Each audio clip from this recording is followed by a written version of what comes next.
সবকিছু ছবি তুলে ফেসবুকে দিতে হয় না, কিছু পার্সোনাল জিনিস থাকা লাগে, পার্সোনাল একটা area, personal space, personal life, personal charity, personal good deeds, এটা লাগবে আপনার। এটা আল্লাহ তাআলা বেশি পছন্দ করেন। আল্লাকা সিররুন ইনদাল্লাহ বাইনাকা আনতা ওয়া বাইনাল্লাহ, এমন কোন গোপন জিনিস তোমার আর তোমার রবের মাঝে আছে যেটা তোমার রব ছাড়া কেউ জানে না? তোমার আর তোমার রবের মাঝে এরকম গোপন কোন ডিলিংস আছে যেটা কেউ জানে না? জীবনে কখনো গোপন দান করছো যেটা কেউ দেখেনি? ওইটাই কাজে লাগবে। এজন্য ষষ্ঠ শ্রেণী হচ্ছে ওই ব্যক্তি যে গোপনে দান করে, সিক্রেট চ্যারিটি করে। গোপনে দান করতে রাজি আছেন তো সবাই? নট নেসেসারি যে খুব বিগ অ্যামাউন্ট লাগবে। 1 রিঙ্গিত, কয় রিঙ্গিত?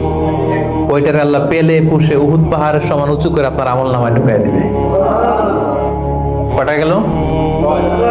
7 নাম্বার হচ্ছে রাজুলুন যাকারাল্লাহ খালিয়ান ফাফাদাত আইনা, যে ব্যক্তি গোপনে আল্লাহর জিকির করে, আল্লাহকে স্মরণ করে আর চোখের পানি ছাড়ে।